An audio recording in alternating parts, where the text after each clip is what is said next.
আচ্ছা, আজকের টপিক হলো ক্যাপাসিটর আর ইন্ডাক্টর। ক্যাপাসিটর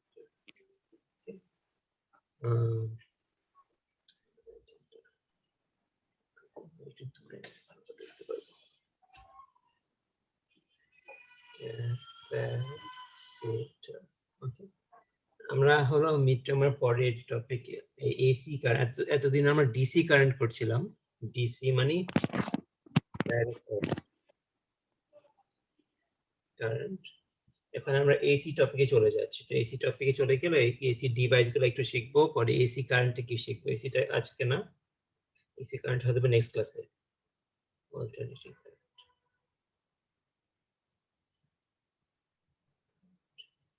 ওকে। এটা অল্টারনেটিভ মানে কি, এটা আমরা নেক্সট ক্লাসে দেখবো। কিন্তু আমরা এতদিন ডাইরেক্ট কারেন্ট শিখেছিলাম। ডাইরেক্ট কারেন্টের সিম্বল আমরা ভোল্টেজ সোর্স এভাবে দিয়েছিলাম, মানে কি প্লাস সবসময় এদিকে, মাইনাস সবসময় এদিকে। আর অল্টারনেটিভ কারেন্ট হলো চেঞ্জ হয় এরকম সিম্বল দিয়ে, প্লাস মাইনাস যখন দেওয়া থাকে প্রথমে প্লাস এখানে ছিল, মাইনাস এখানে ছিল, মানে যে এখান থেকে ক্লাস শুরু করো, পরে চেঞ্জ হবে। কিন্তু এগুলো কিভাবে সলভ করবো আমরা দেখবো। ওকে, আজকে ক্লাসে এগুলো আর বেশি আলাপ করবো না। আমরা ক্যাপাসিটরটা কি এটা একটু জানবো, পরে ইন্ডাক্টর কি এগুলো জানবো।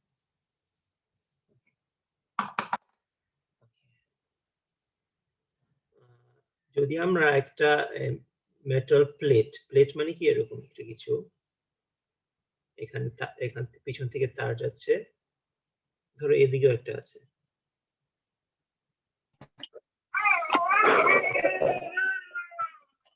এখানে একটা ব্যাটারি লাগাই, প্লাস মাইনাস ব্যাটারি লাগাইছি, ভোল্টেজ সোর্স লাগাইছি।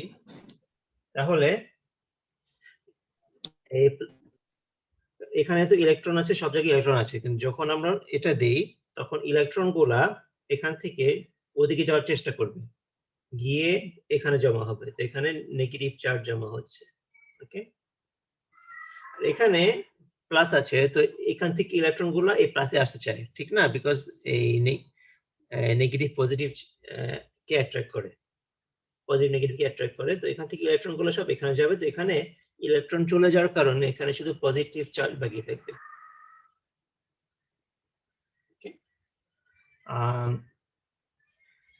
তো এখানে পজিটিভ নেগেটিভ আছে, যেটার কারণে একটা ইলেকট্রিক্যাল ফিল্ড থাকে। ইলেকট্রিক ফিল্ড মানে এখান থেকে একটা ইলেকট্রিক্যাল ফিল্ড। আজ আমাদের জন্য এই সিএসির জন্য ইলেকট্রিক্যাল ফিল্ডটা এত ইম্পর্টেন্ট। ইলেকট্রিক ফিল্ড কি হলো একটা ইলেকট্রিক ফিল্ড।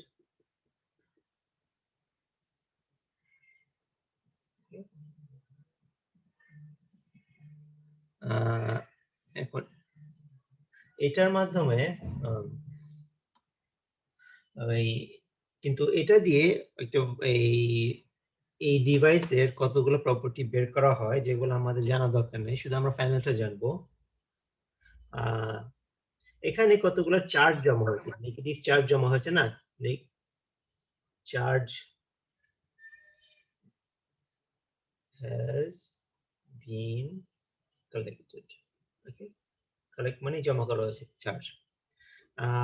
তো এখানে চার্জ জমা হয়েছে, এখানে একই সমান পজিটিভ চার্জ, এখানে যদি নেগেটিভ একই সমান পজিটিভ চার্জ জমা হয়েছে, এই চার্জটাকে বলি আমরা কিউ, ওকে। কিউ চার্জ জমা হয়েছে।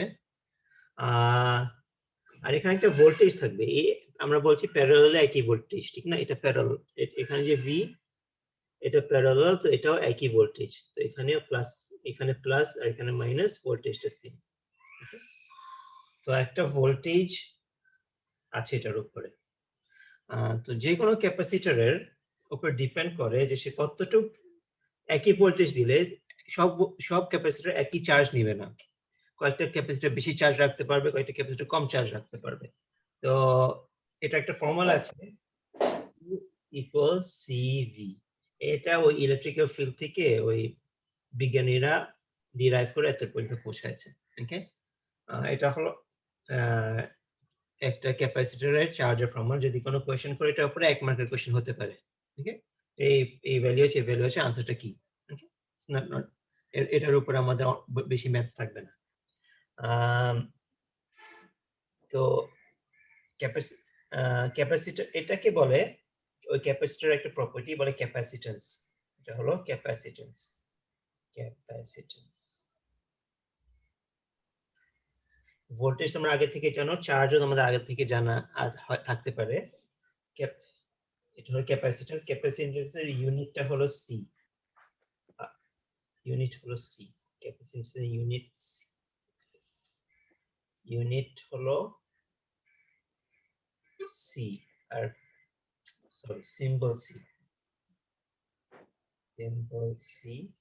সিম্বল মানে কি কি এলিমেন্ট, যেমন আর রেজিস্টারকে আমরা আর বলি, ঠিক না? ক্যাপাসিটর সিম্বল হলো, ক্যাপাসিটরকে কি বলি, ক্যাপাসিটর এভাবে আঁকি, এটাকে সি বলি। ওকে, আর ইউনিট কি, ইউনিট হলো উচ্চারণ হলো farad, F A R E D. এবং রেজিস্টারের ইউনিট হলো ওহমস, ঠিক না? ওহমস। ক্যাপাসিটরের ইউনিট হলো ফ্যারাড, এবং আর এর unit ohms, capacitor unit farad. Okay, এখান থেকে দেখছি ক্যাপাসিটরটা কিভাবে কাজ করে। যখন ক্যাপাসিটর লাগানো হয় কোনো সোর্সের সাথে, এখান থেকে চার্জটা গিয়ে ওখানে জমা হয়।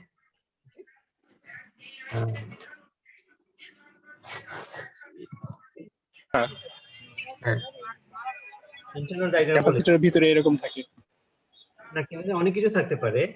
ক্যাপাসিটর দুইটা কন্ডাক্টর প্লেট থাকে, মাঝখানে একটা ইনসুলেটর থাকবে। দেখেছো, এটা কন্ডাক্টর মানে কি, যেটা কারেন্ট ফ্লো করতে অ্যালাউ করে, কন্ডাক্টর। ওকে, এটা হলো মাঝখানে এই জায়গাটাতে ইনসুলেটর।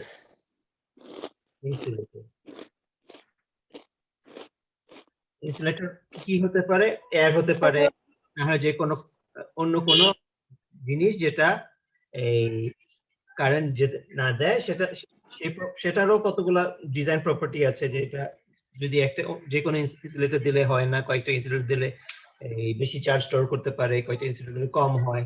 ওগুলো আমাদের কোর্সের অত ইম্পর্টেন্ট না, বিকজ আমরা ইলেকট্রনিক ইঞ্জিনিয়ারিং করছি না, আমরা সিএসসি করছি, কম্পিউটার ইঞ্জিনিয়ারিং করছি। তো আমাদের এটা কিভাবে বানায়, এটার মধ্যে কি আছে, এটা অত ইম্পর্টেন্ট না, ঠিক আছে? কি কি ম্যাটেরিয়াল দিতে পারে এগুলো আমাদের অত ইম্পর্টেন্ট। যদি কারো ইন্টারেস্ট থাকে সে নিজেই দেখে নিতে পারবে উইকিপিডিয়া থেকে, অন্য জায়গা থেকে। ওকে, আমাদের শুধু জানা দরকার ক্যাপাসিটরটা কি।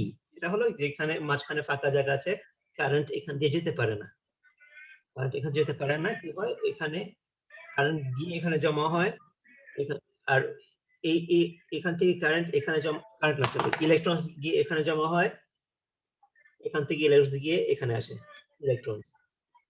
ঠিক আছে, ঠিক আছে তো যারা বাইরে থেকে দেখছে তারা মনে করছে ওয়াও কারেন্ট যাচ্ছে, এখানে যাচ্ছে, এখানে ফেরত আসছে, ঠিক আছে? মনে হচ্ছে যে ইলেকট্রন যাচ্ছে পুরাটা। আর আমরা বলছি কারেন্ট হলো ইলেকট্রনের উল্টা, মানে কারেন্ট এদিকে যাচ্ছে। মনে হবে যে হ্যাঁ, কারেন্ট তো পুরাটা সার্কিটে ফ্লো করছে, কিন্তু আসলে আসলে কি হচ্ছে, শুধু এখানে গিয়ে থামছে, মাঝখানে যাচ্ছে না, আর এখান থেকে কারেন্ট আসছে, মানে এখান থেকে চার্জ গুলা যেগুলো ছিল এগুলো এখানে চলে আসছে, সরি এই উল্টা যাচ্ছে, আর এখান থেকে ইলেকট্রন গুলো এখানে আসছে। কিন্তু বাইরে থেকে মনে হচ্ছে পুরো সার্কিটে কারেন্ট যাচ্ছে, দেখতে মনে হচ্ছে যে ভিতর দিয়ে যাচ্ছে, কিন্তু আসলে এখানে গিয়ে স্টপ হচ্ছে, ওখান থেকে আবার বের হয়ে এখানে আসছে, ওখান থেকে এই চার্জ গুলো এখানে আসছে। তো আমরা যখন সলভ করবো, আমরা আমাদের মনে হবে যে কারেন্ট পুরো সার্কিটে যাচ্ছে, কিন্তু আসলে এই মাঝখানে যাচ্ছে না। এটা হলো ক্যাপাসিটরটা কি, এটা বোঝার জন্য। বাট কিন্তু সলভ করতে গেলে ভিতরে কারেন্ট যাচ্ছে না কিনা এটা আমাদের বিষয় না। আমরা ক্যাপাসিটরকে একটা সিঙ্গেল এলিমেন্ট মনে করবো, এভাবে সলভ করব। তো দেখো, ধরো একটা সার্কিট আমি ভোল্টেজ সোর্স দিচ্ছি, ক্যাপাসিটর দিচ্ছি। তো যখনই সার্কিটটা কানেক্ট করি, তখন কানেক্ট করার একটু আগে আমাকে সুইচ, এখানে সুইচ ছিল, একটু আগে এখানে ভোল্টেজ আছে, কিন্তু কিন্তু সার্কিটটা খোলা, এই জন্য কোনো কারেন্ট যেতে পারছে না, এখান থেকে চার্জ এখানে যেতে পারছে না। তো এই কারণে এই চার্জটা ওদিকে যাচ্ছে না। তো এটার ভোল্টেজ 0, ওকে? যখন t ইকুয়াল 0, যখন টাইম 0, এখনো সুইচ চালাই নাই, তখন ক্যাপাসিটর ভোল্টেজ এটা v c, এটা হলো vs, v ক্যাপাসিটর ইকুয়াল 0, ওকে? তারপরে t ইকুয়াল টু 0 তে আমি সুইচটা লাগাই দিয়েছি এখানে, তো এখন কারেন্ট যেতে পারছে। তো কারেন্ট এখানে যাবে, এখানে যাবে। এখন কারেন্ট মানে কি, কারেন্ট যাবে যতক্ষণ পর্যন্ত এখানে এই ভোল্টেজটা একই সমান হবে, ঠিক আছে? আগে তো 0 ছিল, তো মনে করো এখানে 0 t টাইম ভোল্টেজ, যখন t 0 ছিল, ভোল্টেজ 0 ছিল, কোথায় পৌঁছাতে হবে? vs পর্যন্ত, ঠিক আছে? কারণ আমরা বলছি প্যারালাল ভোল্টেজ সেম, আগে 0, তাহলে কানেক্ট করার পর এই ভোল্টেজ vs হবে, ঠিক না? কিন্তু সেটা কতক্ষণ লাগে, সাথে সাথে হয় নাকি এই টাইম লাগে, ওকে? যদি কোনো রেজিস্টার না থাকে তাহলে কারেন্ট যাওয়ার কোনো বাধা নেই, ঠিক আছে? এখানে কারেন্ট যখন প্রথমে স্টার্ট করি তখন এখান থেকে ইলেকট্রন যেতে চায়, এখান থেকে ইলেকট্রন যেতে চায়, আমরা বলি এখান থেকে কারেন্ট যেতে চায়, কারেন্ট যেতে চাচ্ছে। তো এখান থেকে এখানে কারেন্ট যাচ্ছে, কারেন্টের ফর্মুলা কি? I equals to V by R। তো V হলো VS, আর কোনো R নাই এখানে, 0। এখান থেকে এখান পর্যন্ত কারেন্ট যাচ্ছে, কারেন্ট ইনফিনিটি। মানে কি, এই ইমিডিয়েটলি কোনো এই টাইম না নিয়ে সাথে সাথে কারেন্টটা এখানে VS হবে, যদি তোমার তারটা এই কারেন্ট নিতে পারে, আর নিতে না পারলে এটা পুড়ে যাবে, তারটা পুড়ে যাবে। তো আমরা কোনো সময় ক্যাপাসিটরকে ডাইরেক্টলি ভোল্টেজ সোর্সে লাগাই না, এই কারণে যে আমার কারেন্টটা ইনফিনিট হয়ে যাবে, ওকে? বিকজ এখানে কোনো রেজিস্টার নাই এই কারেন্টটাকে বাধা দেওয়ার জন্য। তো সবসময় একটা রেজিস্টার থাকে, কোনো ক্যাপাসিটর একা থাকে না কোনো সার্কিটে, এটার সাথে অন্য কিছু থাকে, রেজিস্টার থাকে, স্পেশালি রেজিস্টার থাকে। এটাকে বলে, এটা আর, এটা একটা সি ক্যাপাসিটর, এটাকে বলে RC circuit, RC circuit. Sir আমি কি একটু লিফট নিতে পারি স্যার? কে কে? স্যার শামসুল হক স্যার, একটু যদি কোশ্চেন করি। জি স্যার, ওকে, জি স্যার, জি স্যার, ওকে স্যার। স্যার আসসালামু আলাইকুম স্যার। তো আমরা আরসি সার্কিট করি, মানে কি, এখন আমার এখান থেকে কারেন্ট এখানে যাবে, কারেন্ট কি I equals to V by R, মানে VS বাই R। প্রথমে কারেন্টটা, আচ্ছা এখানে কারেন্ট আমি দিইনি, যখন সুইচ খোলার আগে, সুইচ মাত্র লাগাইছি, এখনো এখানে ভোল্টেজ চার্জ তো এখান থেকে এখানে আসতে সময় লাগবে, ঠিক না? এখনো চার্জ জমা হয়নি। আমরা জানি যে চার্জের ফর্মুলাটা কি ছিল, Q ইকুয়ালস টু CV। এখানে কোনো ভোল্টেজ প্রথমে নাই, কোনো চার্জ নাই, এজন্য ভোল্টেজ নাই। যখন চার্জ জমা হবে আস্তে আস্তে ভোল্টেজটা বাড়তে থাকবে, ঠিক আছে? ক্যাপাসিটর চার্জ জমা হতে হতে ভোল্টেজ বাড়বে আনটিল এই ভোল্টেজটা এক সমান হয়। তো প্রথমে তো কোনো এই ভোল্টেজ না এখানে, তো আমরা জানি যে এই ভোল্টেজটা কেভিএল করলে পুরো টোটাল ভোল্টেজ সেম থাকবে, মানে 0 হবে, ঠিক না? কেভিএল। তো এখন এখানে ভোল্টেজ নাই, মানে কি এই ভোল্টেজটা পুরাটা এখানে, তার মানে এখানে কারেন্ট কত? I ইকুয়ালস টু এই ভোল্টেজ বাই এই আর, এই current, okay? VS by R। ধরো একটা নাম্বার দিই, এটা হলো 10 ভোল্টস, এটা হলো 2 ohms, তো এটা 10 বাই 2 ইকুয়ালস 5 অ্যাম্পিয়ার, ওকে? আর এখানে ভোল্টেজ 0, কিন্তু কারেন্টটা যখন এখানে পৌঁছায়, চার্জ আস্তে আস্তে জমা হচ্ছে এখানে, চার্জ জমা হলে কি হবে? এই ভোল্টেজটাও বাড়বে। ধরো এক ক্যাপাসিটরের ভ্যালু ছিল 1, তো যদি 1 কুলম্ব জমা হয় তাহলে ক্যাপাসিটর 1, তাহলে ভোল্টেজ কত? V কত? V1 হবে, ঠিক না? 1 ভোল্ট জমা হয়েছে এখানে। 1 ভোল্ট মানে কি, এখানে 10 ভোল্টস, আমরা কেভিএল এর সাম অফ ভোল্টেজ 0 হবে, তো এখানে 10, এখানে 1, তার মানে এখানে 9 হবে, যেন -10 + 9 + 1 = 0। ঠিক আছে, দেখো -10 + 9 + 1 = 0। তো এখানে 9 হবে। 9 হলে কারেন্ট কত হয়? 9 হলে কারেন্টটা 4.5 হবে। ওকে, তো আস্তে আস্তে কারেন্ট যেতে থাকবে, এখানে আরো চার্জ জমা হবে। ধরো আমার চার্জ 2 জমা হয়েছে, ক্যাপাসিটর এখনো 1, তো ভোল্টেজ কত? 2 = 1 টাইমস ভোল্টেজ কত? 2 হবে, ঠিক না? এখানে 2 হলে যদি এখানে 2 ভোল্টস হয়, তাহলে এখানে কত? এখানে -10 প্লাস সামথিং প্লাস 2 = 0, তাহলে এখানে 8। ঠিক আছে, তো এই কারেন্ট কত এখন? 8/2। আগে 4.5 ছিল, তারপর 4 হয়েছে। আস্তে আস্তে 5 থেকে আস্তে আস্তে কারেন্ট কমতে থাকছে। কেন? বিকজ আস্তে আস্তে এখানে চার্জ জমা হচ্ছে, ভোল্টেজ বাড়ছে। এখানে ভোল্টেজ বাড়লে রেজিস্টরের ভোল্টেজ কমছে। আর আরেকভাবে বলতে পারি যে এখানে যতক্ষণ চার্জ জমা হচ্ছে, তখন এখানে ইলেকট্রন গুলা এখানে আস্তে আস্তে নেগেটিভ, সরি এখানে পজিটিভ হবে, বিকজ এখানে ইলেকট্রন, না সরি নেগেটিভ হবে, এখানে ইলেকট্রন গুলো এখানে আসছে। চার্জ জমা হয়ে গেছে আর ইলেকট্রন গুলো আর আসতে চাচ্ছে না। ঠিক আছে, যত বেশি ইলেকট্রন হয় তত কম ইলেকট্রন আসতে চাচ্ছে, বিকজ সেম চার্জ রিপেল, মানে এই বাধা দেয়। ওকে, তো আস্তে আস্তে কারেন্ট কমতে কমতে কারেন্ট শূন্য হবে যখন এই ভোল্টেজ সমান। যখন এটা 10 হয়ে যায়, তো এক পর্যায়ে যখন ভোল্টেজটা 10 হয়, তখন এখানে 10, এখানে 10, তো এখানে -10 প্লাস সামথিং প্লাস 10 = 0। তো এটা -10 টা প্লাস 10, তো এখানে 0, তো কারেন্ট শূন্য হয়ে যাবে। আমি কারেন্টের গ্রাফটা আগে করি। আই সি, মানে ক্যাপাসিটর কারেন্টটা কি, আর আই রেজিস্টার। আগে 5 থেকে শুরু হয়েছে, আস্তে আস্তে শূন্য হবে। শূন্য হওয়ার গ্রাফটা এভাবে শূন্য হবে। ওকে, যখন ইনফিনিট টাইম হয় তখন এটা শূন্য হয়ে যাবে। এই ইকুয়েশনটা আমি বোর্ডে লিখে দিব। আর আর ভোল্টেজটা কি হচ্ছে, আমরা এখানে ভোল্টেজের গ্রাফটা করি। ক্যাপাসিটর ভোল্টেজটা টি, শূন্যতে ভোল্টেজ 0 ছিল, আস্তে আস্তে ওই 10 ভোল্টস হবে। আস্তে আস্তে আগে কারেন্টটা বেশি হয়, বিকজ এখানে চার্জ ফাঁকা, তো চার্জ বেশি বেশি করে যেতে চায়। যখন চার্জ ভরে যায় তখন চার্জিং স্পিডটা কমে যায়। ইনফিনিট টাইমের পর এটা 10 ভোল্টস হবে। এটাকে আমরা বলি, যখন এটাকে বলে চার্জিং দ্য ক্যাপাসিটর।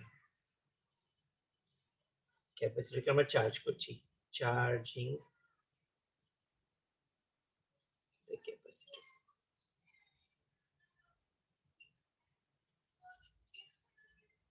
এই চার্জিং শব্দটা ওই আমরা যে মোবাইল চার্জ করি একই শব্দ, চার্জ করছি। ঠিক আছে, মানে ক্যাপাসিটরকে চার্জ দিচ্ছি। ওকে, তো এখানে টাইমটা কিসের উপর নির্ভর করে? কি বলতো? স্যার টাইমটা কিসের উপর নির্ভর করে? নয়েজ হচ্ছে। টাইম তো তুমি সার্কিট লাগাও, বাসের মধ্যে টাইম তো কিসের কোনো জিনিসের উপর ডিপেন্ড করে না। টাইম তো আমরা কথা বলছি, এমনি টাইম পার হচ্ছে। টাইম ইজ ইন্ডিপেন্ডেন্ট, টাইম হলো ইন্ডিপেন্ডেন্ট। স্যার বললেন যে টাইমটা ইনফিনিটি হবে, মানে কি টাইমটা কি মানে অনির্দিষ্ট এখানে? তুমি মিউট করে, আমি বলছি। মানে ওইটা বলতেছি, মানে আমার সর্বোচ্চ চার্জ, আমি বলছি এই টাইম পার হতে ইনফিনিট টাইম তো কোনো সময় হয় না, এক পর্যায়ে চার্জ ফুল হয়ে যায়। বাট আমাদের ইকুয়েশনটা ধরো এই কারেন্টটা শূন্য হতে ইকুয়েশনে ইনফিনিটি ভ্যালু দিলে শূন্য হয়, না হলে অনেক ছোট ছোট ভ্যালু হয়, minus something to the negative 0 point something to the power of -10 এর কিছু একটা। তো ওই ইনফিনিট টাইম মানে কি অনেক টাইম পার হয়েছে। ওকে, আমি মানে আমার জানা নাই, সময়টা জানা নাই, না আমি ইনফিনিটি ধরে নিব। না, সময়টা ইনফিনিট, বিকজ ইকুয়েশন আছে, আমি ইকুয়েশনটা এখন দিচ্ছি। এই কারেন্টটা আমরা বলেছি না, কারেন্ট প্রথম বেশি থাকে, আস্তে আস্তে কমে যায়, কমে যায়, কারণ কি? কারণ এখানে চার্জ ফুল হয়ে গেলে আর কারেন্ট আসতে চায় না। ওকে, আর চার্জ আসতে চায় না। তো চার্জিং এর ফর্মুলা হলো, ওকে স্যার, বোঝানো লাগবে না স্যার। কিন্তু আমার ইকুয়েশন এমনি তোমাদেরকে দিতে হবে, এটা আমার এই সিলেবাসের মধ্যে পড়ে। Original current I naught I T equals to 0 যখন শূন্য, প্রথম current times e to the power of minus T over R C. Okay, I naught প্রথম কারেন্টটা কি বলেছি, যখন এই সব পুরো ভোল্টেজটা এখানে, মানে V by R e to the power of minus T by R C. Okay, এটা এই ফর্মুলা। তো এই ফর্মুলা তোমাদের মুখস্থ করার দরকার নাই, এটা আমি এই কারণে দেখাচ্ছি যে তোমরা এখন জেনে নিচ্ছ যে এই গ্রাফগুলা ই গ্রাফ। ই তো তোমরা জানো, e to power of x, এগুলো জানো না, y equals e to power of x. তো এই ই গ্রাফ, এটা হলো ই এর নেগেটিভ গ্রাফ, এটা হলো ই এই 1 মাইনাস ই গ্রাফ, 1 মাইনাস ই গ্রাফ। তো যখন টি শূন্য হয়, ই টু পাওয়ার অফ শূন্য 1, যখন টি ইকুয়াল টু 0 তখন I C equals V by R times e to the power of শূন্য, মানে ভি বাই আর। ওকে, তখন কারেন্টটা ম্যাক্সিমাম হয়। তো যখন কারেন্টটা শূন্য হতে কত টাইম লাগবে, মানে কারেন্টটা কখন শূন্য হবে, এটা আসল প্রশ্ন ছিল। এটা আমি এমনি বলতাম। তো কখন শূন্য হবে, যখন কোথায় করবো, এখানে করি।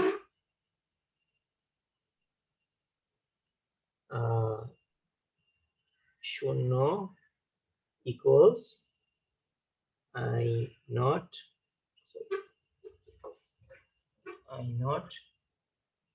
e to the power of minus t by rc। এটা শূন্য হতে হলে এটা কি equals I naught e to the power of minus t মানে 1 over e to the power of t।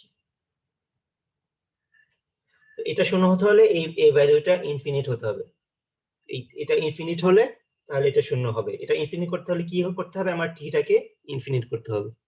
ঠিক আছে, এই ফর্মুলার কারণে আমরা বলি যে টি যখন ইনফিনিট হয় তখন শূন্য হবে, কিন্তু আসলে ইনফিনিট টাইম লাগে না। কোন একটা টাইমে আমরা এই যেটা আমি এখন বলবো, কত টাইমের মধ্যে আমরা ধরে নিই যে ফুল হয়ে গেছে, চার্জটা ফুল হয়ে গেছে। এই গ্রাফটা আমার এই ডায়গ্রাম লাগবে না।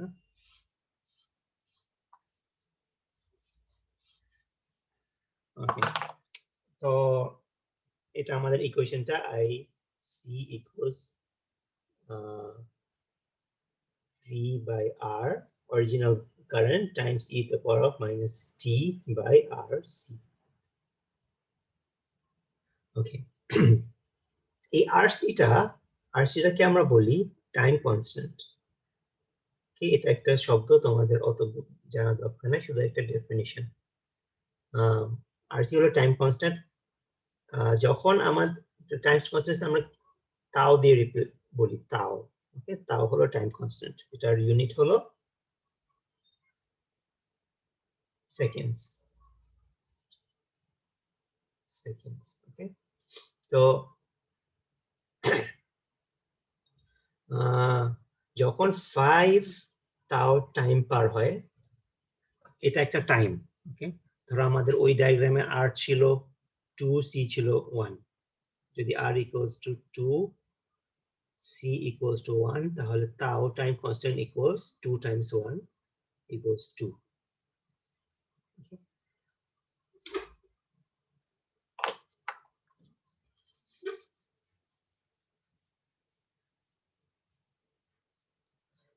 ওকে, তো যখন 5 তাও টাইম পার হয় তখন ক্যাপাসিটরটা ফুল হয়ে যায়, কারেন্ট শূন্য হয়ে যায়। 5 তাও মানে 5 টাইমস তাও হলো 2, 10 সেকেন্ডস। ওকে, তো এই যে ডায়াগ্রামটি আগে দেখিয়েছিলাম, ওই ডায়াগ্রামে 10 সেকেন্ডস পর কারেন্ট মোটামুটি শূন্য হয়ে যাবে। ঠিক আছে, শূন্য এত কাছাকাছি চলে যাবে যে আমরা হয়তো বা মাপতে পারবো না। ঠিক আছে, তো এটা হলো capacitor theory. Capacitor formula I, আর ভোল্টেজটা কি, ভোল্টেজ হলো 1 মাইনাস m।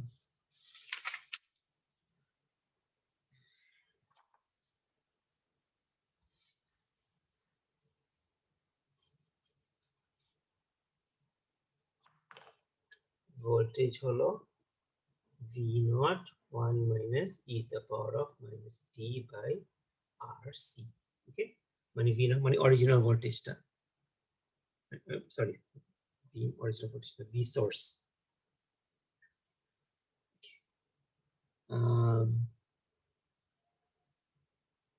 তো যখন t শূন্য হয় তখন e to the power of 0 1, যখন t শূন্য তখন v equals vs 1 minus e to the power of t যখন শূন্য হয় তখন এটা শূন্য, vs 1 minus 1 e to the power of 0 হলো 1, 1 minus 1 0, to 0 times vs 0, ওকে।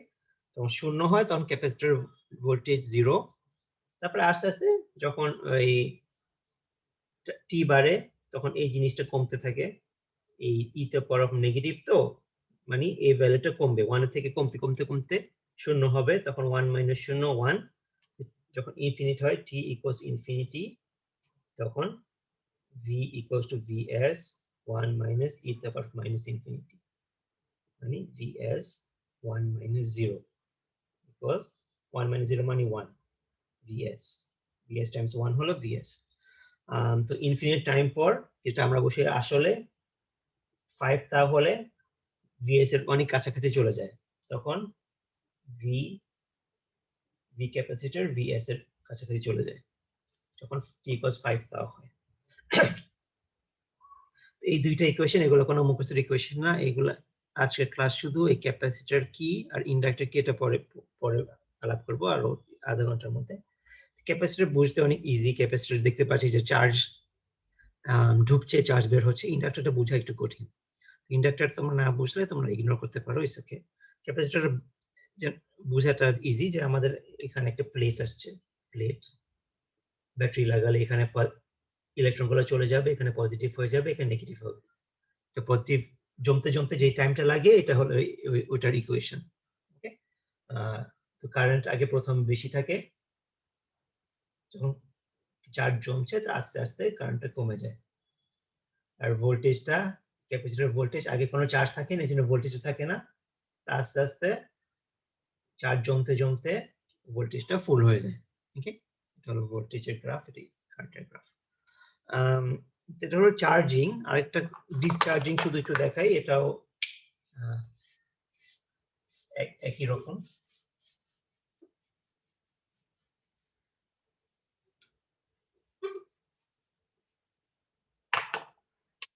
তো ধরো একটা ভোল্টেজ দিয়ে রেজিস্টার ছিল, আমরা সময় নিয়ে ধরো 10 সেকেন্ড হোয়াটএভার ইট ইজ ক্যাপাসিটরকে চার্জ করেছি, ওকে। ক্যাপাসিটর চার্জ করেছি, সুইচটা লাগিয়ে দিয়েছি, টি ইকুয়াল টু 0 তে চার্জ হয়ে গিয়েছে, ওকে। তারপর চার্জ হওয়ার পর ফুল চার্জ মানে কি এখানে যে ভোল্টেজটা ছিল ওখানে একই ভোল্টেজ, যখন একই ভোল্টেজ হয় এখানে কোনো ভোল্টেজ ডিফারেন্স নাই, মানে এখানে একই ভোল্টেজ, এখানে ভোল্টেজটা শূন্য হয়ে যায়, তো কারেন্ট আর ফ্লো করছে না, ঠিক আছে। মানে কি এখানে যখন সেম ভোল্টেজ হয় ক্যাপাসিটর পুরো ভোল্টেজ নিয়ে নেয়, তো আর কোনো এই কারেন্ট নাই, কি কারণে? বিকজ ক্যাপাসিটরে কারেন্ট ফ্লো করতে পারে না, তো এই ভোল্টেজ দিয়ে কোনো কারেন্ট ফ্লো করতে পারছে না, ঠিক না, বিকজ এখানে আসলে খোলা, যদি ভোল্টেজটা এখানে থাকতো তাহলে কারেন্ট ফ্লো করতে পারতো ভি বাই আর, কিন্তু এখানে কারেন্ট ফ্লো করতে পারে না, এখানে যখন পুরো ভোল্টেজ চলে আসে তখন কারেন্ট শূন্য হয়ে যায়। তারপর আমরা সুইচটা খুলে ফেলি, তখন কি হয়? সুইচটা খুলে ফেলেছি, এখন এই চার্জটা যে জমা আছে এটা জমাই থাকবে, ওকে। তারপর এখানে ধর আরেকটা সার্কিট ছিল, এটা সুইচ সারাক্ষণ খোলা ছিল, এটা খুললে আমি এটা লাগাই, ধর এখানে কি রেজিস্টার আছে, তখন আবার এই চার্জটা এটা ভোল্টেজ সোর্সের মতো কাজ হবে, এই এখান থেকে প্লাস থেকে কারেন্ট যাবে এখানে, এটা তো খুলে গেছে মানে এই সার্কিটটা বাদ, ওকে, এই সার্কিটটা বাদ, এটা খুলে ফেলেছি, এখন এখান থেকে কারেন্ট যাবে আই, কারেন্ট যেতে থাকবে, যত যত কারেন্ট যেতে থাকে তখন এখান থেকে এই চার্জগুলো, চার্জ জমা ছিল না এখানে প্লাস প্লাস মাইনাস মাইনাস, এই চার্জগুলা শেষ হয়ে গেলে তখন কারেন্টটা স্টপ হয়ে যাবে, মানে কি আমরা ক্যাপাসিটর চার্জ করেছি, ওই চার্জ ক্যাপাসিটর দিয়ে আমি যতক্ষণ চার্জ থাকবে ততক্ষণ অন্য কিছু চালাতে পারবো, এটাকে বলে ডিসচার্জ। ক্যাপাসিটর চার্জ করেছি, এখন ডিসচার্জ করছি ক্যাপাসিটর, এটা চিন্তা করো, আমার প্রথম যখন অনেক ভোল্টেজ ছিল, অনেক চার্জ ছিল, তখন কারেন্ট অনেক বেশি হবে। আস্তে আস্তে চার্জ কমে গেলে ভোল্টেজ কমবে। কি কারণে? কারণ আমাদের ক্যাপাসিটর ফর্মুলাটা কি ইকুয়ালস টু সিভি। চার্জ যখন কারেন্ট ফ্লো করছে, এখান থেকে চার্জ চলে যাচ্ছে, চার্জ চলে গেলে চার্জ কমে যাচ্ছে, তখন ভোল্টেজও কমে যাবে। ভোল্টেজ কমে গেলে কারেন্টও কমবে। যখন কারেন্ট অনেক বেশি ছিল, তখন চার্জ তাড়াতাড়ি ডিসচার্জ হচ্ছিল, তখন এই চার্জ কমে গেলে ভোল্টেজ কমে যাবে, কারেন্ট কমে যাবে, ডিসচার্জটা স্পিড কমবে। মানে কি? আগে ডিসচার্জিং এর সময় আই আর আগে কারেন্ট অনেক বেশি ছিল, আস্তে আস্তে যত কারেন্ট ভোল্টেজ কমছে, কারেন্ট কমছে, আস্তে আস্তে একই ফর্মুলা ডিসচার্জ হচ্ছে, যেটা আমার আগের ফর্মুলা ছিল, I equals to V by R e to the power minus T by R C. একই ফর্মুলা। ওকে, ডিসচার্জ হলে একই ফর্মুলা হচ্ছে। আর ভোল্টেজটা কি বলছিলাম, যে আগে ভোল্টেজটা বেশি ছিল, তখন চার্জ কমছে, ভোল্টেজ কমছে। এটাও কমে যাচ্ছে। তখন চার্জিং এর সময় ভোল্টেজ বাড়ছিল, কিন্তু এখন তো ভোল্টেজ কারেন্ট কমে যাচ্ছে। আগে কারেন্ট বেশি ছিল, কি কারণে? আগে ভোল্টেজটা বেশি ছিল। ভোল্টেজ বেশি থাকলে কারেন্ট বেশি থাকবে, আস্তে আস্তে কমে যাচ্ছে। ভোল্টেজটাও এখন তো চার্জ চলে যাচ্ছে, এই জন্য ভোল্টেজটাও কমে যাচ্ছে। একই formula, V equals to Vs e to the minus t by RC। একই ফর্মুলাতে কমে যাবে until ইনফিনিট টাইমে শেষ হয়ে যাবে। ইনফিনিট টাইমটা আমরা বলি আসলে 5 তার মধ্যে। এটা হলো ক্যাপাসিটর থিওরি। ক্যাপাসিটর কিভাবে চার্জ হয়। কেউ যদি তোমাকে জিজ্ঞেস করে, আচ্ছা আমাকে বলো তো t equals to 1 সেকেন্ডে কত চার্জ কারেন্ট, এখানে t1 equals to 1 বসাবা, সলভ হয়ে যাবে। ওকে, বলবে t equals to 1.5 এ কত কত কারেন্ট ছিল, ফর্মুলা এখানে বসাবা, সলভ হয়ে যাবে। এখানে বসাবা, সলভ হয়ে যাবে। তো এটা অত মেজর ইস্যু না এটা সলভ করা। t equals to 1.5 এ কত কারেন্ট, এগুলো আমাদের কোর্সের মতো ইম্পর্টেন্ট না, কিন্তু শুধু ক্যাপাসিটরটা কি এটা জানাটা ইম্পর্টেন্ট। ক্যাপাসিটর চার্জ সময় কারেন্ট বেশি থাকে, তারপরে আস্তে আস্তে কারেন্ট কমে যায়। ভোল্টেজ ডিসচার্জের সময় বেশি থাকে, আস্তে আস্তে কমে যায়।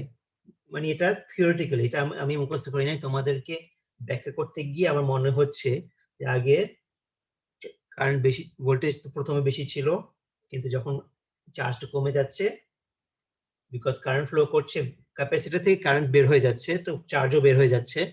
চার্জ বের হলে ভোল্টেজটা কমে যাবে, ভোল্টেজ কমে যাচ্ছে। এটা আমি এই ক্যাপাসিটরটা কি এটা বুঝেই এটা ব্যাখ্যা করেছি। ঠিক আছে, এই বোঝাটাই তোমাদের জানা দরকার, তো নিজে থেকে ব্যাখ্যা করতে পারবা। আমি এরকম কোনো থিওরিটিক্যাল এসে কোয়েশ্চেন দিব না যে ক্যাপাসিটর কিভাবে ডিসচার্জ হয়।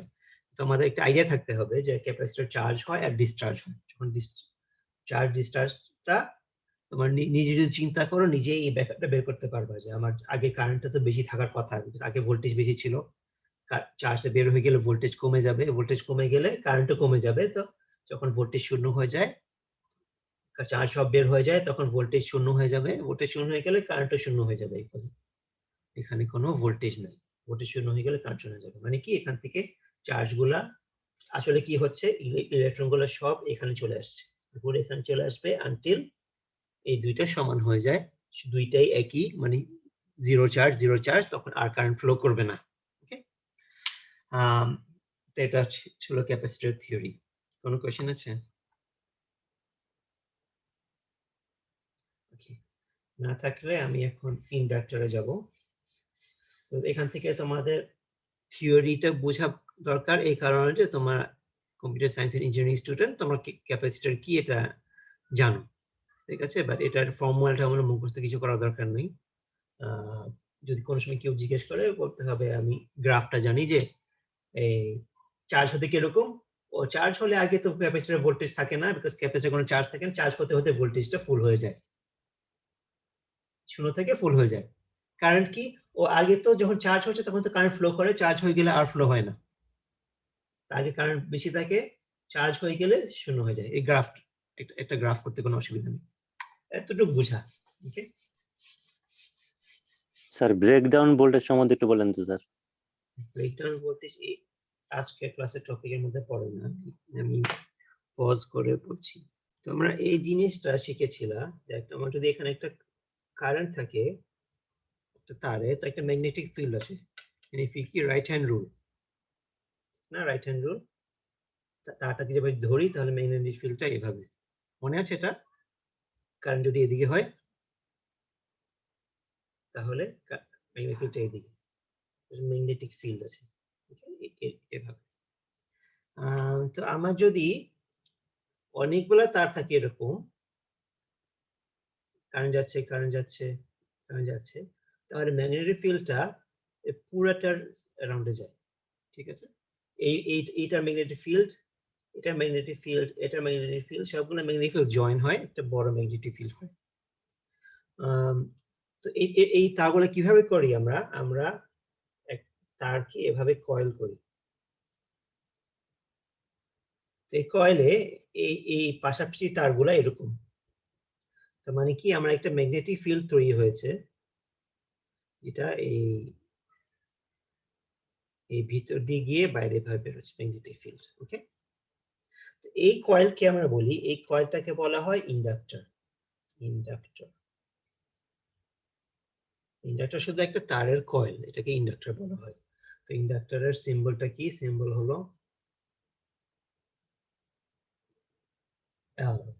এল, আই না, ঠিক আছে? আই আই দিই, আমরা কারেন্ট বলি না, এই জন্য ইন্ডাক্টরকে এল বলা হয়। এল কেন আমি জানি না। এটা ইউনিট হলো হেনরি। হেনরি।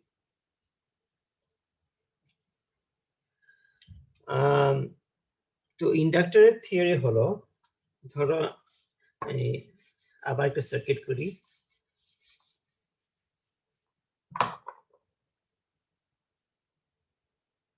রেজিস্টার, ইন্ডাক্টর, ওকে, ইন্ডাক্টর ভি আর এল, ইন্ডাক্টর হলো এল। ওকে,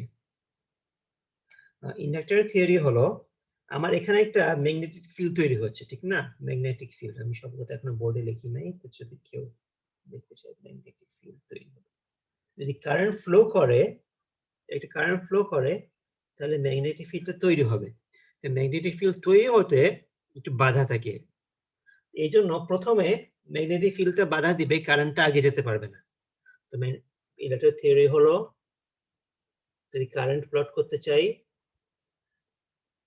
ম্যাগনেটিক ফিল্ডের বাধার কারণে ম্যাগনেটিক ফিল্ড হচ্ছে, আগে শূন্য ছিল কারণ কারেন্ট ছিল না, তো ম্যাগনেটিক ফিল্ড বাড়তে সময় লাগে।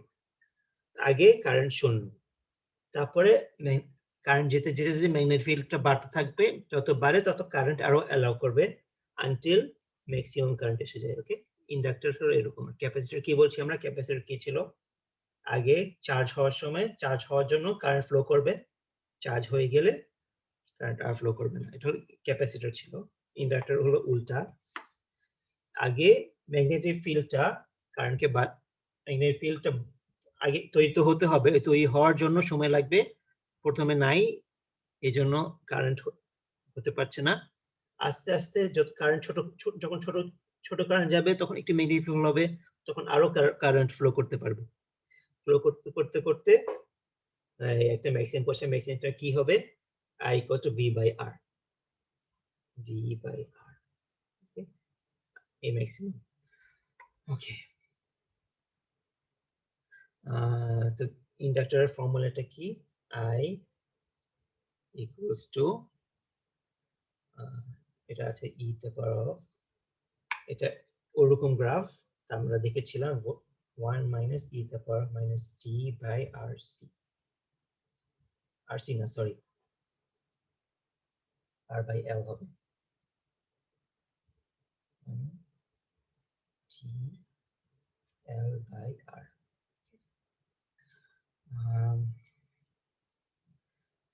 তো এটা কি? V by R ফাইনাল কারেন্টটা যখন t equal to 0, তখন এই পুরো জিনিসটা 0, তো সরি পুরো জিনিসটা 1, e to the power of 0 1, তো 1 by minus 1 0, তখন কারেন্টটা 0। 1 by 1, 1 minus 1 equal to 0, তো 0 টাইমস যেটাই হোক 0, তো কারেন্ট t 0 হলে কারেন্ট 0, তখন আস্তে আস্তে কারেন্ট বাড়ে। আর ভোল্টেজ উল্টা, ভোল্টেজটা উল্টা কি কারণে? কারণ যখন কারেন্ট শূন্য তখন এখানে I V equals to I R, এটা আই আর, এটা আর, এখানে আই আর না, এখানে ভি ইকুয়ালস টু আই আর, শূন্য আই শূন্য টাইমস আর ভি শূন্য। তো কেভিএল এ এটা যদি শূন্য হয় মাইনাস ভি এখানে শূন্য, তাহলে এখানে পুরো ভোল্টেজটা ঠিক আছে। তো ইন্ডাক্টরে ভোল্টেজটা আগে বেশি থাকে, যত কারেন্ট বাড়ে তত রেজিস্টারের উপরে ভোল্টেজটা, কারেন্ট বাড়লে আই আরটা বাড়বে, তার মানে ভোল্টেজ রেজিস্টারের উপরে বাড়বে, ইন্ডাক্টর কমতে থাকবে আনটিল শূন্য হয়ে যায়। ওকে, তো এটার ফর্মুলা কি? এটার ফর্মুলা হলো ভি ইকুয়ালস ভি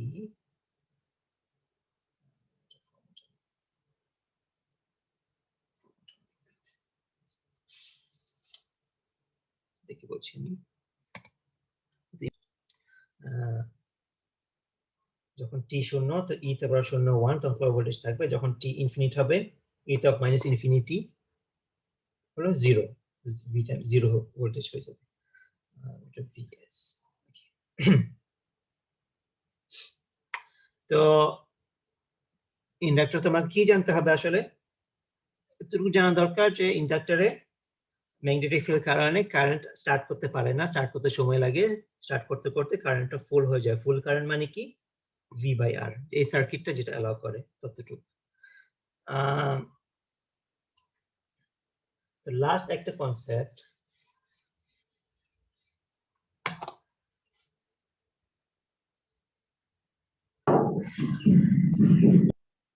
আমরা বলেছি যখন, স্যার আজকে থাক স্যার, হ্যাঁ এইটার ভিতরে, অনেক হয়েছে স্যার। এটার ভিতরে কনসেপ্ট আর বলবো না, এটার ভিতরে নতুন কনসেপ্ট না, এটার ভিতরে। এখান থেকে দেখো আই যখন স্টার্ট করি টি শূন্য হয় তখন কারেন্ট শূন্য। ওকে, কারেন্ট শূন্য কি? কারণ এটাকে বলা হয় যে ইন্ডাক্টর যখন স্টার্ট করে ইন্ডাক্টরটা খোলার মতো, খোলা মানে কি? কারেন্ট বাধা দিচ্ছে। যখন টি ইকুয়াল টু শূন্য তখন inductor behaves as an open circuit, মানে কি? কারেন্ট যেতে দিচ্ছে না। Inductor is like an open circuit. আর যখন টিটা ইনফিনিটি হয়ে যায়, টি ইকুয়ালস টু ইনফিনিটি, তখন inductor behaves like a short circuit, মানে কারেন্টটা পুরো ভোল্টেজ এখানে চলে এসেছে, I equals to V by R, inductor নাই এর মতো, ইন্ডাক্টর নাই, ঠিক আছে? ইন্ডাক্টর এই সার্কিটে আর কোনো প্রভাব ফেলছে না। Okay, inductor is like an open circuit, sorry short circuit. এটা একটা, এটার রেজাল্ট হলো যে প্রথমে ইন্ডাক্টর বাধা দেয়, ইন্ডাক্টরটা ওপেন সার্কিটের মধ্যে কাজ হচ্ছে, কারণ কারেন্ট যেতে দিচ্ছে না। কারেন্ট বাড়তে বাড়তে বাড়তে কারেন্ট ফুল হয়ে গেলে ইন্ডাক্টর আর বাধা দিচ্ছে না, আর কিছু করছে না, ইন্ডাক্টর কাজ শেষ। যখন ভোল্টেজটা ফুল, কারেন্টটা ফুল, তখন আর কিছু করার নাই, তখন এটা ইন্ডাক্টর কাজ শেষ, ইন্ডাক্টরটা শর্ট সার্কিটের মতো, এখানে আর কোনো ইফেক্ট পড়ে না, কারেন্টটা ফ্লো করছে কন্টিনিউয়াসলি। ওকে, আর ক্যাপাসিটরের জন্য, ক্যাপাসিটর বলছি যে যখন চার্জ হতে চায়, যখন চার্জ নাই চার্জ হতে চায়, তখন এটা চার্জ হতে চেলে তখন শর্ট সার্কিটের মতো হয় কারণ ক্যাপাসিটর, ক্যাপাসিটরের কথা বলছি। ক্যাপাসিটর যখন চার্জ হতে চায় তখন কারেন্ট ফ্লো করতে দিচ্ছে, যখন চার্জ হয়ে যায় তখন কারেন্টকে বাধা দিচ্ছে, ক্যাপাসিটরটা ওপেন সার্কিট হয়ে যাচ্ছে। কারণ আমরা জানি যখন ক্যাপাসিটর চার্জ নাই তখন চার্জ নিতে চায়, তখন কারেন্ট ফ্লো করতে দিচ্ছে, শর্ট সার্কিটের মধ্যেই লাগে। যখন চার্জ হয়ে যায় তখন আর কারেন্ট চাচ্ছে না, আর চার্জ চাচ্ছে না, কারেন্ট আর বাধা দিবে, ফুল হয়ে গেছে আর কারেন্ট ফ্লো করবে না, তখন ওপেন সার্কিট হয়ে গেছে। ওকে, এই কোন যতগুলো জিনিস আজকে ক্লাসে আলাপ করছি কোনটাও আমাদের বাকি ক্লাসগুলোতে লাগবে না, তোমাদের শুধু ক্যাপাসিটর কি, ইন্ডাক্টর কি, এগুলার গ্রাফি এগুলো জানা হলো। আমরা আজকের ক্লাসে কি করেছি এটাকে বলে step response. Step response of capacitor inductor, capacitor inductor কি এগুলো শিখেছি, স্টেপ রেসপন্স শিখেছি। স্টেপ রেসপন্স মানে কি? স্টেপ মানে কি? স্টেপ হলো একটা সিগন্যাল আমরা ভোল্টেজ, এখানে ধরো একটা সুইচ আছে, ভোল্টেজের একটা সুইচ আছে,